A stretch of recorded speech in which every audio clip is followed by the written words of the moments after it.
Humingi na ng tulong ang isang fast food chain sa Department of Trade and Industry o DTI para maayos ang kanilang validation at verification process sa pagpili ng mga mananalo para sa kanilang burger blowout promo.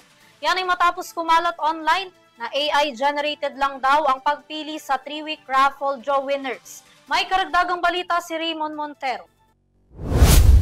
Nagpaliwanag ang isang malaking fast food company sa Pilipinas matapos ang kontrobersyang lumitaw kaugnay sa pagpili ng mga nanalo sa burger blowout promo ng Jollibee. Matatandaan na nagsimulang pumutok ang kontrobersya matapos i-anunsyo ng Jollibee ang Week 3 raffle draw winners kung saan lumabas ang mga pangalan gaya ni Alfreda Corkery, Americo Kitson, Brett White at Bonita Golgowski sa opisyal na listahan ng mga nanalo.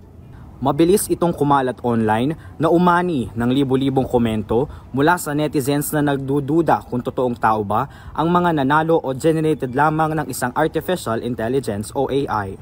Ayon sa paliwanag ng Jollibee, natukoy nilang may mga third party na nananamantala at nandaya sa system sa pamamagitan ng pagsasubmit ng maraming unauthorized entries. Dahil dito, agad na nagpatupad ang kumpanya ng mga corrective measures at humiling ng approval mula sa DTI na pansamantalang ipatigil ang mga susunod na raffle draws. Kasunod nito, bilang pagsunod sa direktiba ng DTI, kanilang pinagtibay ang verification at validation processes upang mas mapalakas ang integridad at masigurong hindi na muling mauulit ang ganitong uri ng insidente. Sa pahayag ng DTI, kinumpirma nila ang naging pahayag ng Jollibee at agad na idineklara na ang mga naitalang invalid winners ay disqualified na at magkakaroon ng redraw upang matiyak ang patas at makatarungang pagpili ng mga nanalo.